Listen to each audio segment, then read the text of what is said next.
It was the dawn of December 16, 1944. A brutal, snow-laden silence gripped the Ardennes forest, a quiet that belied the thunderous fury about to erupt. Along an 85-mile front stretching from Monschau to Echternach, the German war machine, under the cloak of winter's embrace and dense fog, launched its last great offensive in the west. Operation Watch on the Rhine, codenamed Herbstnebel by the German troops, aimed to punch through the thinly held American lines, seize the port of Antwerp, and split the Allied forces, hoping to force a favorable peace. The opening hours were a stunning success for the Wehrmacht. Unprepared and surprised, American units were overrun, their foxholes swamped by a wave of tanks and infantry. The spearhead of this desperate gamble included General Major Fritz Bayerlein's formidable Panzer Lehr Division, seasoned veterans of North Africa and Normandy, and Oberst Wilhelm Mohnke's elite 1st SS Panzer Division, driven by an almost fanatical resolve. Their initial objective was St. Vith, a crucial road junction, then deeper into the Allied rear. On the third day of the offensive, a cold, biting wind scoured the newly captured ground near Clairvaux. A reconnaissance detachment from Panzer Lehr, pushing through a snow-choked pine forest, stumbled upon a hastily abandoned American encampment. Evidently, the Americans had pulled back in a hurry, leaving behind supplies, personal effects, and, crucially, communications equipment. Among the scattered gear, glinting dully in the weak winter light, were several examples of American field radios. They looked robust, well-made, and surprisingly compact compared to the German Tornister Funkgeräte, or Torn. Fu, General Major Bayerlein, whose command post was now established in a captured farmhouse, received the news with a mixture of satisfaction and professional curiosity. "Bring them to Hauptmann Richter," he ordered his aide, his voice raspy from the cold. "Tell him I want a full assessment. Are they reliable? What are their capabilities?" Hauptmann Klaus Richter, a signals officer attached to Panzer Lehr, was a meticulous man with an almost encyclopedic knowledge of radio technology. He possessed a wiry frame, spectacles perpetually perched on his nose, and an intellect that found order in the chaos of electromagnetic waves. His workspace, usually a canvas tent or the back of a half-track, was currently a makeshift lab in the farmhouse's cellar, illuminated by a single sputtering lamp. Around him, his small team of technicians unpacked the captured equipment. "Remarkable," Richter murmured, picking up one of the devices. It was a Motorola SCR 300, a backpack-mounted walkie-talkie. He turned it over in his hands, examining the sturdy casing, the simple controls. Beside it lay a smaller, more compact unit, the SCR 536, known to American GIs as the handy talkie. German forces had encountered these before, but rarely in such quantities or in such good condition.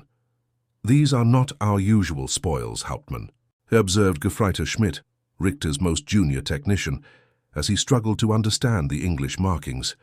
"No, Schmidt, they are not," Richter replied, his mind already racing. "Their design philosophy appears fundamentally different from ours. More compact, it seems. Let's see if they even function." He began systematically checking the SCR 300. The battery packs were robust, a different design from the heavy, often unreliable German units. Connecting one, he flicked a switch. A low hum, then a faint hiss of static, filled the cold cellar. It worked. Richter then tuned it to a known American frequency, one his team had been monitoring with their more cumbersome interception equipment. The static grew louder, then a crackle. He heard fragmented words, English voices, surprisingly clear. "This is Red Fox 6, requesting coordinates for artillery Quinova." The clarity and apparent simplicity of operation immediately struck Richter. His own Torn-Fu D2, while effective, required more setup, more power, and was far less portable.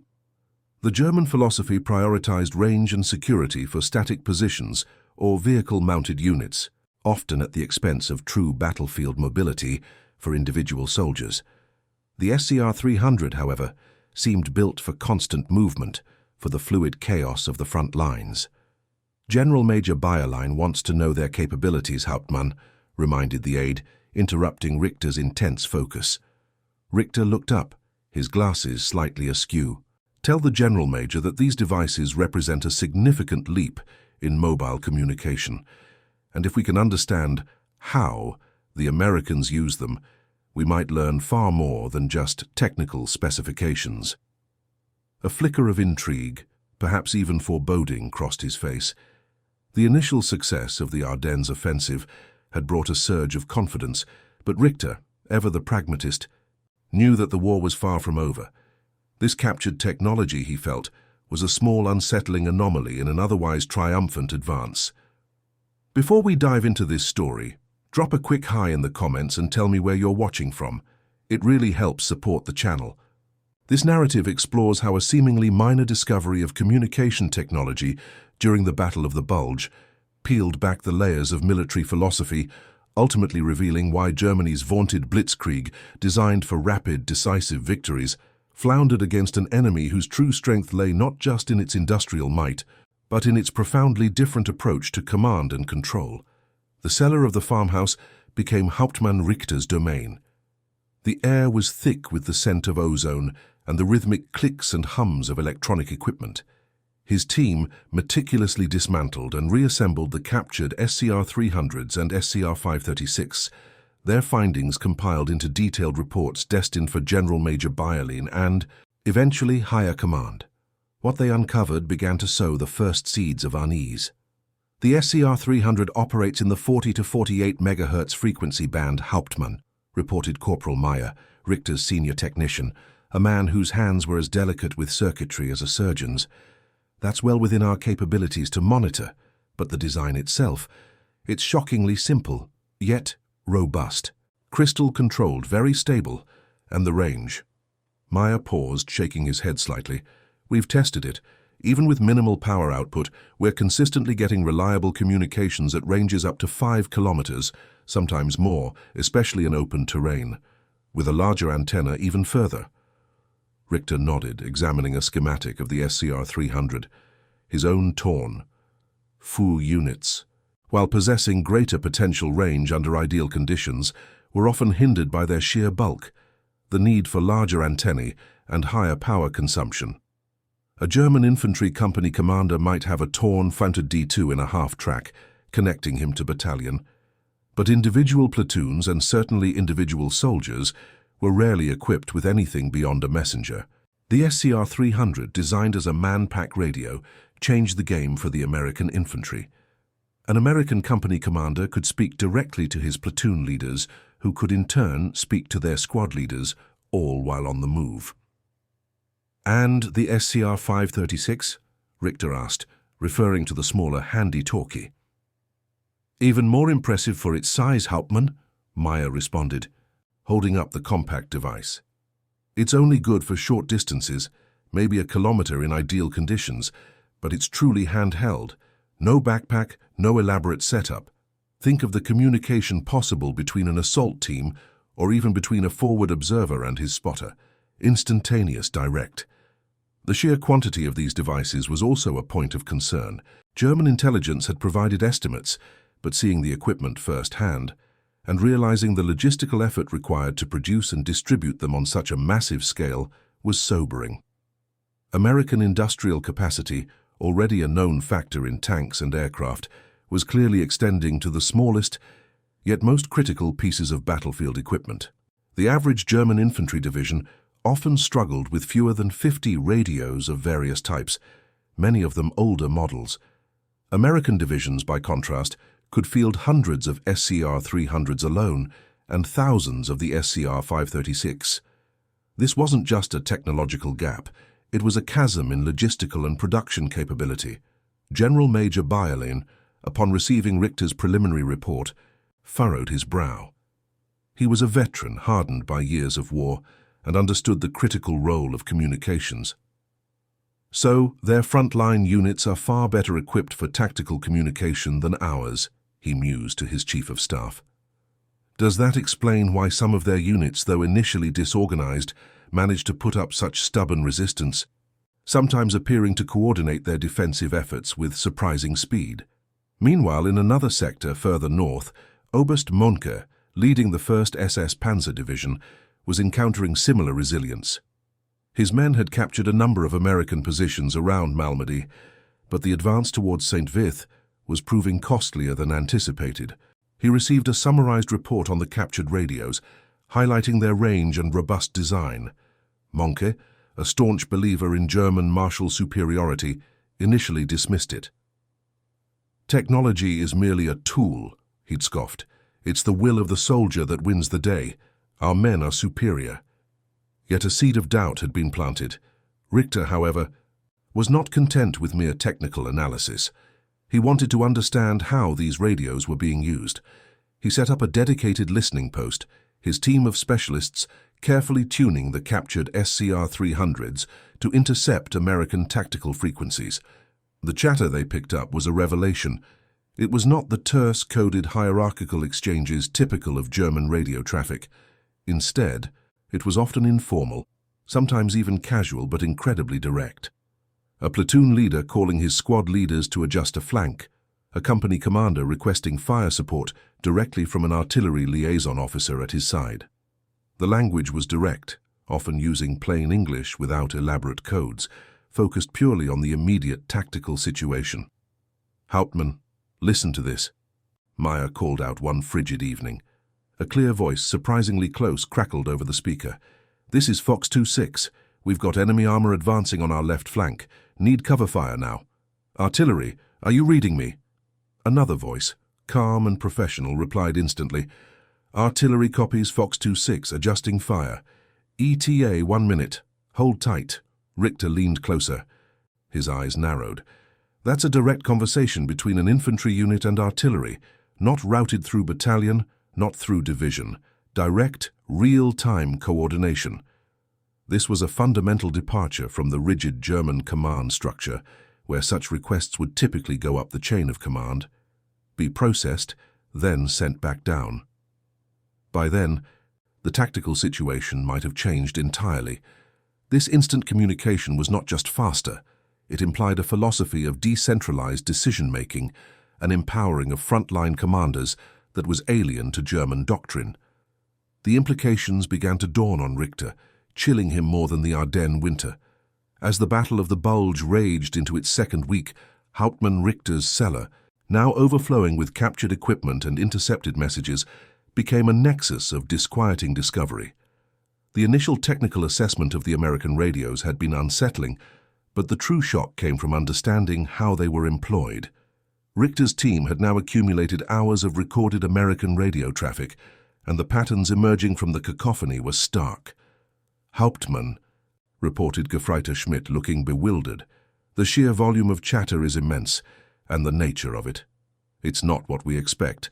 Our protocols dictate brevity, codes, strict adherence to chain of command. The Americans, they speak freely." Richter played back a recording. "This is Captain Morrison, Charlie Company. We're getting hit hard near that farm. Need eyes on the ridge. Lieutenant Chen, what's your visibility?" A quick response tinged with urgency came from another voice. "This is Chen, 1st Platoon. I've got a clear view, Captain. 3 Panzer IVs, 2 infantry squads digging in. Looks like they're trying to outflank us from the north." "Understood, Chen. Hold your position. I'm moving 2nd Platoon to reinforce your right. Can you get a mortar team to hit those infantry?" "Affirmative, sir. We've got a mortar section up the hill. They're ready. I'll pass the coordinates directly." Richter stopped the recording. "Did you hear that, Schmidt? A captain speaking directly to his platoon leader, receiving immediate tactical reconnaissance, and then directing a mortar team, all within seconds. The American Captain Morrison is making decisions at the company level that, in our army, would require approval from battalion, perhaps even regimental command, just for the mortar fire alone." This was the core difference. German Auftragstaktik, or mission-type orders, allowed commanders flexibility in how they achieved their objectives, but the objectives themselves and the overall strategic framework were rigidly set by higher command. This implied a degree of trust in junior officers, but it still operated within a deeply hierarchical structure.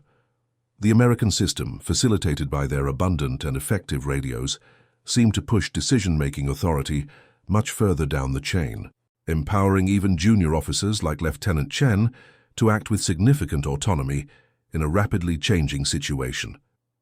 Captain James Morrison, a grizzled company commander from the 101st Airborne, was indeed a testament to this philosophy. Stranded in the rapidly encircled town of Bastogne, his SCR-300 was his lifeline. He spoke directly to his platoon leaders, to the artillery forward observers, even to engineers. His conversations were peppered with immediate, localized commands, adapting constantly to the German pressure. His counterpart, Lieutenant Robert Chen, commanding a rifle platoon, utilized his SCR-536 to coordinate his men in real time, directing fire, calling for ammunition, and reporting enemy movements without delay. They were a microcosm of the American approach, empowered individuals making rapid, often improvised decisions. General Major Bayerlein, now fighting a desperate battle to break through to Bastogne and relieve the besieged paratroopers, was growing increasingly frustrated. His own communications were faltering.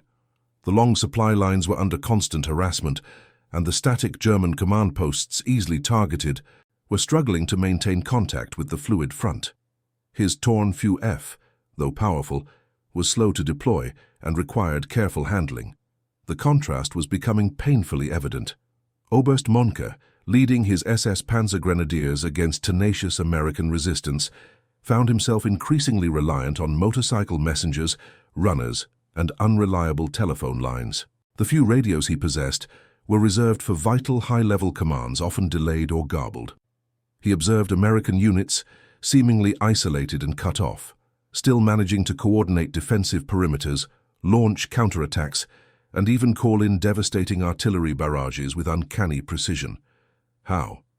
The answer, increasingly, seemed to lie in the humble radios Richter was dissecting. Richter, poring over a transcript of American radio traffic from a skirmish near Foy, underlined a particular exchange. A junior officer, seemingly a lieutenant, was reporting a counterattack. He wasn't asking for orders, he was stating his intention and requesting support. "This is Baker 6. We're pushing back the enemy from the woods line. Need mortar support on their fallback route. Grid reference XYZ, confirm you copy." The reply was swift.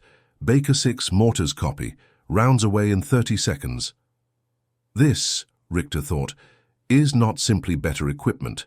This is a different way of fighting. Their junior officers are not merely relaying orders, they are initiating action, making tactical decisions and coordinating support directly. It's a web of command rather than a rigid ladder." This observation, initially a mere technical detail, was beginning to evolve into a profound and disturbing realization about the fundamental differences between two great military philosophies.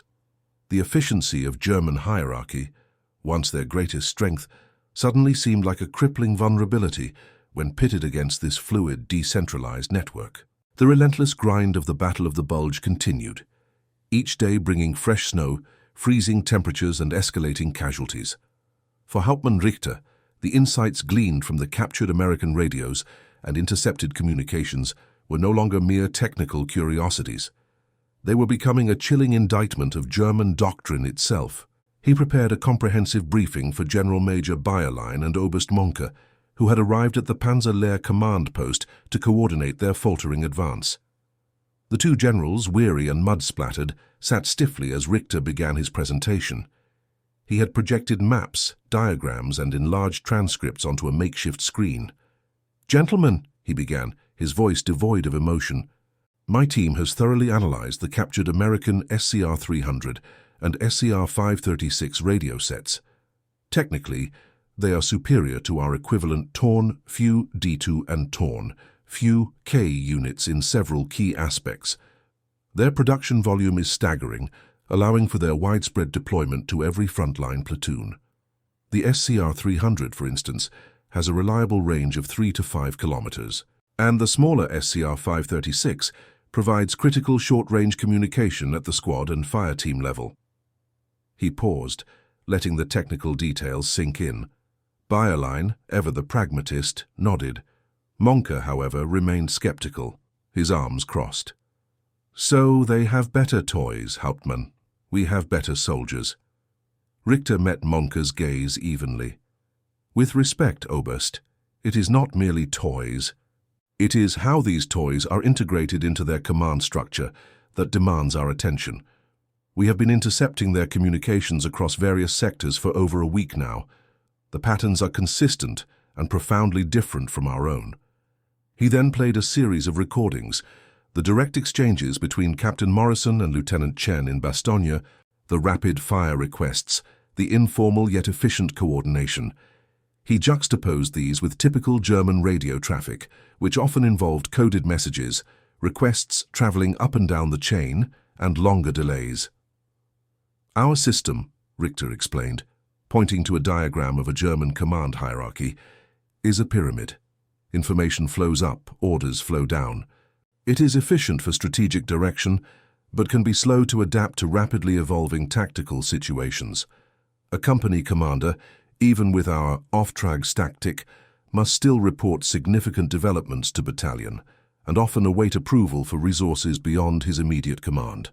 He then showed a contrasting diagram, illustrating the American command structure as a more distributed network. Their system, facilitated by these radios, allows for a more lateral, decentralized form of decision-making. A platoon leader, even a squad leader, can initiate action, communicate directly with adjacent units, and call for support without the lengthy approvals we require. This allows for unparalleled tactical flexibility and responsiveness on the battlefield. General Major Bayerlein shifted uneasily. He had seen this flexibility firsthand, the frustrating way American units, despite being numerically inferior or seemingly outmaneuvered, would often coalesce into strong defensive positions or launch rapid, localized counterattacks. He recalled the unexpected tenacity of American troops at Nouville, holding out far longer than expected, continually calling in artillery and coordinating their limited forces. The first shocking revelation hit Monke. "Are you suggesting, Hauptmann, that their junior officers are given the authority to essentially command their own small battles without constant oversight?" he demanded, a note of disbelief in his voice. "That would be chaos, lack of discipline." "On the contrary, Oberst," Richter replied, "it appears to be a different kind of discipline, a discipline of initiative. They are trained to take charge, to make decisions, and their technology allows them to do so effectively. Consider the implications for Blitzkrieg." Richter paused, letting his words hang in the air. "Our Blitzkrieg doctrine, perfected in Poland and France, relied on rapid breakthroughs, bypassing strongpoints and maintaining momentum. It succeeded against enemies with rigid, centralized command structures, similar to our own. When a French or Polish division's command was disrupted, their entire army often fragmented. Their ability to react to a sudden, deep thrust was severely hampered by their inability to coordinate rapidly across different units." Richter then leaned forward, his voice dropping slightly. "But against the Americans, our breakthrough at the tactical level, while often initially successful, rarely leads to a strategic collapse. Why? Because even when their regimental or divisional command is disrupted, the individual companies, platoons, and even squads continue to fight, continue to coordinate amongst themselves, adapting to the new situation with incredible speed, calling in artillery or air support directly. Their front lines, even when fractured, do not shatter into isolated pockets. They simply reconfigure." Bayerlein finally spoke, his voice low. "So, our initial advantage, the shock and speed of Blitzkrieg, works by dismembering the enemy's brain. But if their brain is not centralized, if every limb has its own smaller brain and can communicate with other limbs directly, then dismembering the central command does not achieve the same effect." Monke stared, a flicker of comprehension replacing his initial anger. The sheer, terrifying implication of Richter's analysis was that Blitzkrieg wasn't failing because of a lack of German fighting spirit or technological prowess, but because the very foundation of its success was being undermined by an entirely different and seemingly more robust command philosophy. The American communication system wasn't just a tool, it was a physical manifestation of a decentralized doctrine that rendered the Germans' vaunted centralized shock tactics far less effective. This was not a battle of men or machines, but a clash of fundamental military philosophies. The realization hanging in the frigid air of the farmhouse cellar was profound and unsettling. General Major Bayerlein and Oberst Monke, two of the Wehrmacht's most experienced combat commanders, were grappling with an uncomfortable truth. It wasn't merely the technical superiority of American radios, or even their sheer numbers. It was the entire command philosophy that these radios enabled, a philosophy that fundamentally countered the very tenets of Blitzkrieg. As the days turned into weeks, the German offensive in the Ardennes stalled. The initial momentum dissolved into a brutal war of attrition. The American 101st Airborne Division, encircled in the rapidly developing town of Bastogne, became a symbol of this frustrating resistance. Hauptmann Richter continued to provide insights, often playing live intercepts for the generals. One particular intercepted conversation, raw and immediate, struck a chord. "This is Easy Company, 1st Platoon," crackled a voice, strained but resolute. "We've taken heavy fire from the tree line. Mortars are ineffective. We need direct fire support on that bunker. Captain Morrison, are you hearing me?" Captain Morrison's voice, equally calm amidst the chaos, responded, "Easy, this is Charlie 6. I'm moving a Sherman towards your position now. It'll be there in 5. Can you hold for that long?" "Affirmative, sir, we'll hold." Richter paused the recording. A platoon leader, under heavy fire, is requesting specific high-value fire support directly from his company commander, who then diverts a tank to his position. All within seconds, without going through battalion or even regiment. This level of real-time resource allocation at the tactical edge is simply not possible for us. Our company commanders would have to report up the chain, the request would be assessed, and by the time approval came, the situation would have dramatically changed, or the platoon would be overrun. Oberst Monke, who had witnessed his own SS Panzer Grenadiers struggle to coordinate their attacks due to communication breakdowns, finally dropped his defiant posture. "We have Auftragstactik," he grumbled, "mission-type orders. We give our men objectives and trust them to achieve them." "Yes, Oberst," Richter conceded, "but within a framework. Our Auftragstactik still operates within a rigid overall plan with resources allocated centrally. A company commander, even with a mission order, does not independently direct a panzer to a beleaguered platoon from another company. That would require approval from a higher echelon, likely battalion or regiment, to reallocate such a valuable asset." He pointed to a map of the Ardennes. "We saw it at Bastogne. Our forces were converging, but our units struggled to coordinate their attacks effectively. When one element faltered, others were slow to adapt, slow to shift their weight, because their orders were fixed, and communication delays prevented rapid adjustment." The second shocking revelation hit them then. It wasn't just what the Americans were doing, but why they could do it. Their industrial might was not just producing more tanks or planes, it was producing the very tools that enabled this distributed command structure. The sheer number of radios meant that every squad, every platoon, every command element had the means to communicate. This wasn't just an advantage, it was a fundamental shift in the nature of warfare. "The implication," Bayerlein said slowly, "is that our Blitzkrieg, which relies on generating chaos and paralysis in the enemy's command, is less effective against an enemy whose command structure is inherently decentralized. When we cut their head, the body continues to fight, and indeed individual limbs continue to coordinate with each other." He remembered the early days of the war, the rapid advances through Poland and France, where collapsing enemy communications meant collapsing enemy resistance. That was not happening here. Richter then brought up the example of Lieutenant Robert Chen's platoon, holding a key crossroads with remarkable resilience. Chen, despite being cut off for a period, had used his SCR 536 to coordinate with adjacent squads, direct his meager fire, and even call in sporadic mortar fire by triangulating positions from overheard American traffic. He wasn't waiting for orders from a non-existent higher command. He was improvising, adapting, and using his local initiative to the fullest. This was initiative that German doctrine, despite its lip service to Auftragstaktik, inadvertently stifled at the lowest tactical levels. Their industrial capacity, Richter emphasized, allows them to flood the battlefield with these instruments of decentralized command. It's not just about producing more tanks, it's about producing thousands upon thousands of radios, allowing every fighting element, to be part of a dynamic, adaptable network. This industrial might, coupled with a military philosophy that empowers the individual soldier and junior officer, creates an opponent far more resilient to our traditional shock tactics than we ever anticipated. The generals remained silent for a long moment, the weight of Richter's words settling heavily upon them. The bitter Ardennes winter had brought them more than just a military setback. It had revealed a fundamental, almost ideological flaw in the very doctrine that had brought Germany such early victories.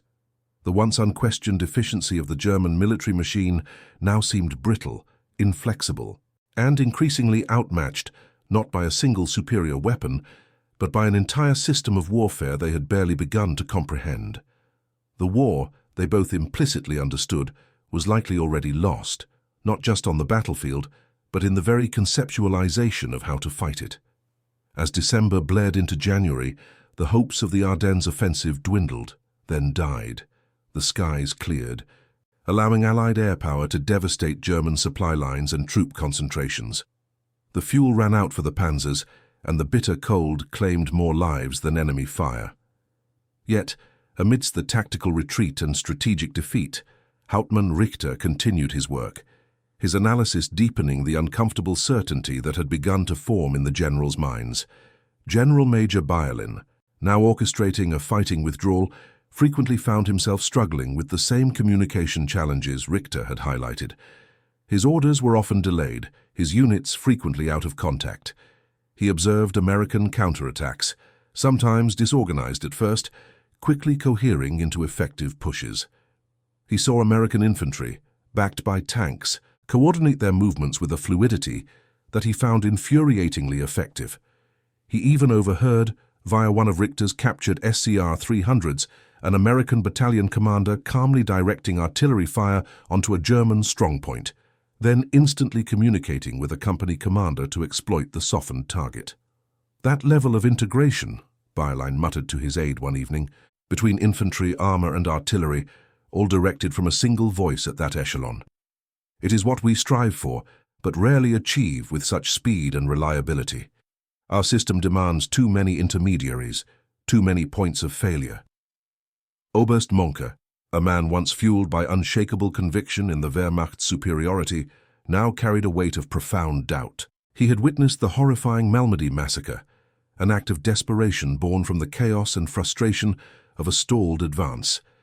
He had seen his elite SS units grind to a halt against what seemed like an endless supply of American manpower and, crucially, an uncanny ability to reorganize and counterattack.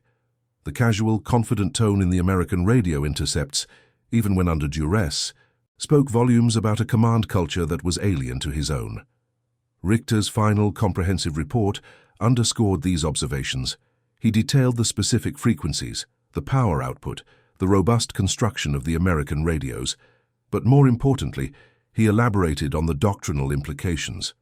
The American SCR-300 and SCR-536, he wrote, are not merely technological advances, they are the physical embodiment of a military philosophy centered on distributed intelligence and decentralized command.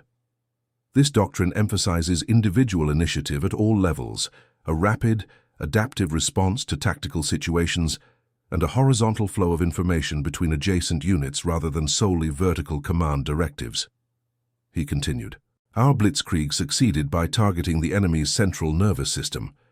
We relied on speed and shock to disrupt their top-down command and control, knowing that without it, their armies would lose cohesion and fragment. This worked against opponents with similar centralized hierarchical structures. But the American military, by empowering its junior officers and providing them with ubiquitous, reliable communication, presents a different challenge. Their nervous system is not a single vulnerable brain, but a robust, distributed network. Disrupt one node, and others pick up the slack.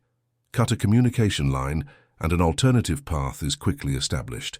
This was the core revelation, the fundamental philosophical difference.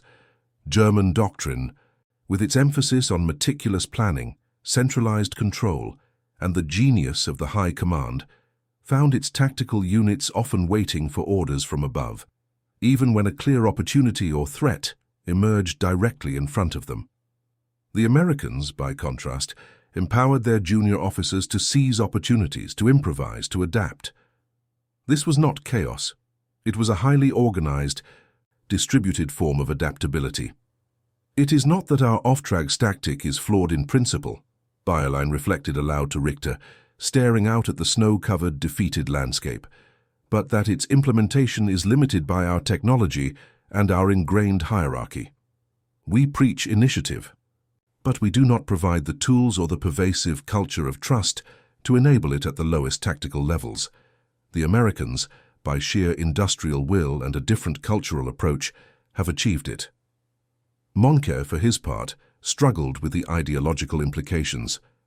His entire career had been built on the premise of German military efficiency and the inherent superiority of the German soldier, guided by superior command.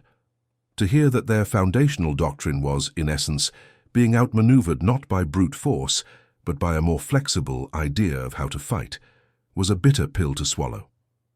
The war, which they had believed was a test of strength and will, now seemed to hinge on something far more subtle, the ability to communicate and adapt.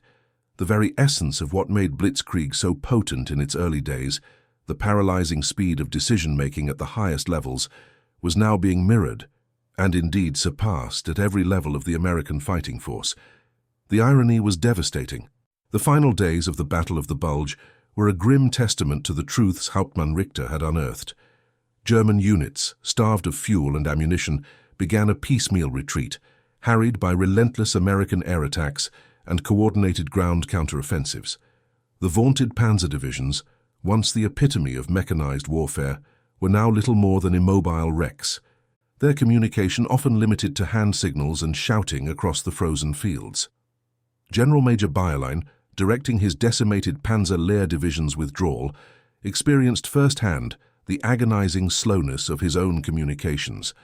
His torn VF, bulky and power-hungry, struggled to maintain consistent contact over the increasingly chaotic and fragmented front.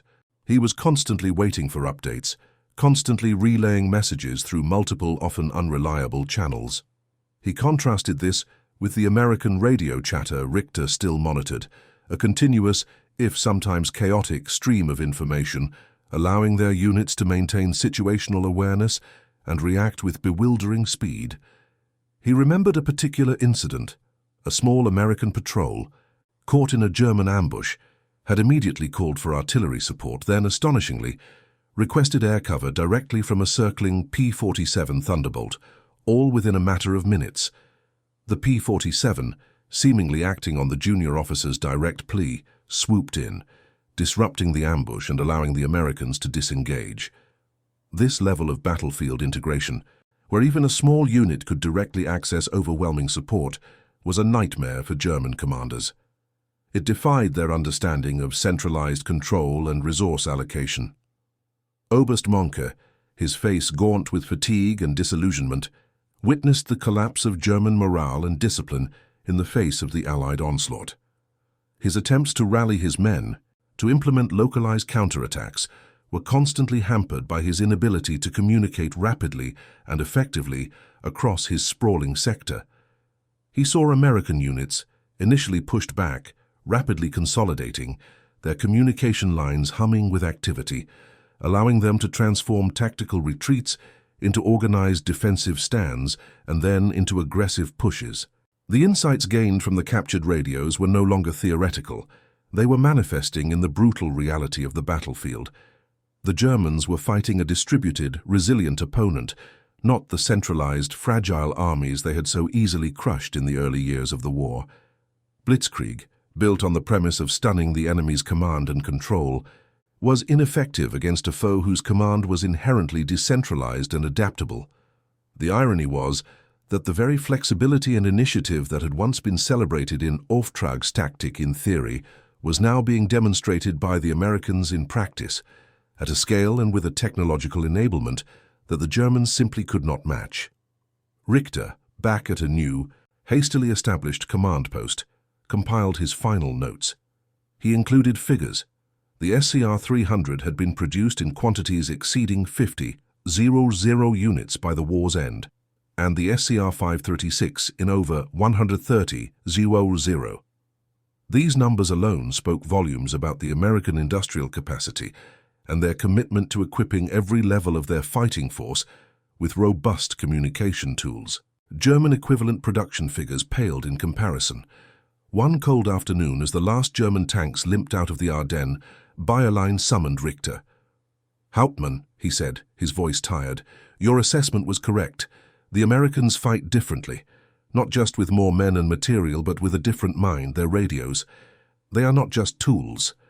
They are the arteries of a new kind of army. We fought the war of the 1930s with Blitzkrieg, and it worked against the armies of the 1920s. But the Americans, they are fighting the war of the 1950s. Monke, who stood nearby, nodded slowly. The fanaticism had drained from his eyes, replaced by a grim comprehension. We believed our efficiency, our command structure, our discipline was unassailable, he said, his voice flat. But their chaos, their individual initiative, turns out to be a more effective form of order when powered by such ubiquitous communication. We were trying to decapitate a hydra, only to find each head could speak to the others and grow new ones. The two generals, representing different factions and philosophies within the Wehrmacht, found common ground in this bitter truth. The dream of a decisive victory in the West, once fueled by the memory of Blitzkrieg's early triumphs, had dissolved in the snows of the Ardennes. The technical analysis of a few captured radios, dismissed as mere toys at first, had slowly, inexorably, revealed the fundamental flaw in their entire strategy when confronted with an enemy of unparalleled industrial might and, more importantly, a profoundly different and ultimately more effective military philosophy.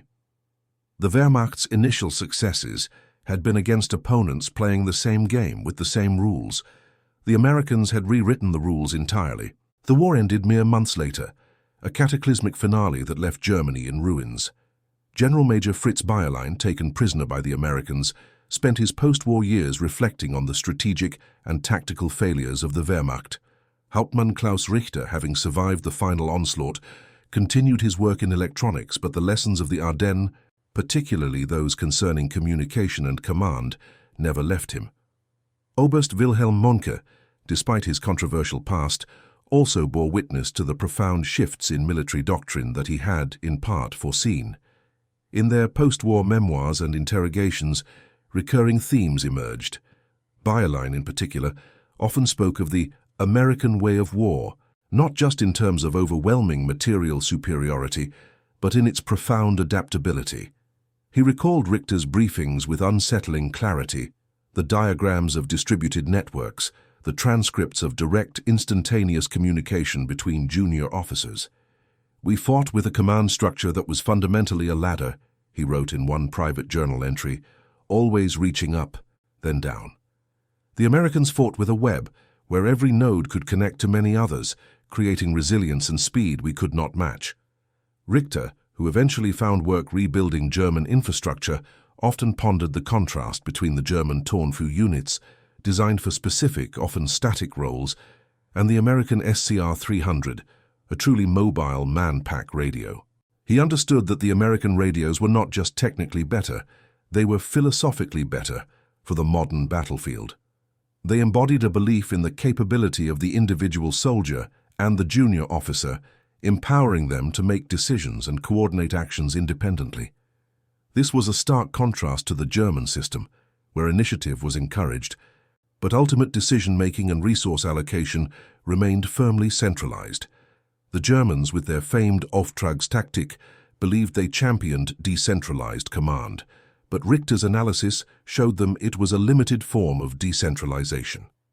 An officer was given a mission and the freedom to achieve it, but the tools and the cultural permission to radically improvise or to coordinate widely with adjacent units, bypassing traditional chains, were often absent. The Americans, however, by flooding the battlefield with cheap, robust and effective communication devices, essentially democratized battlefield intelligence and decision-making. The Blitzkrieg, so devastating in its early years, relied on generating paralysis in the enemy's command and control. Against armies with similar rigid, centralized structures, this was effective. Cut off the head, and the body flailed. But against the American system, where every limb had its own communications and a degree of autonomy. Cutting the head merely meant the limbs continued to fight, coordinating among themselves, adapting with astonishing speed. The Germans were trying to break a centralized system that didn't exist in the same vulnerable form. The captured radios in the Ardennes had revealed that the true vulnerability of the German military machine was its own ingrained hierarchical mindset, technologically reinforced by its comparatively limited and centralized communication systems. The war was not just lost in the snow and mud, nor was it merely a matter of industrial output, although those factors were undeniably critical. It was lost in a deeper, more fundamental clash of military philosophies, one rigid and centralized, the other fluid and distributed. The small, unassuming radios picked up from abandoned foxholes had provided a chilling glimpse into the future of warfare, a future the Wehrmacht was tragically unprepared for. And that concludes our story. If you made it this far, please share your thoughts in the comments. What part of this historical account surprised you most? Don't forget to subscribe for more untold stories from World War II and check out the video on screen for another incredible tale from history. Until next time.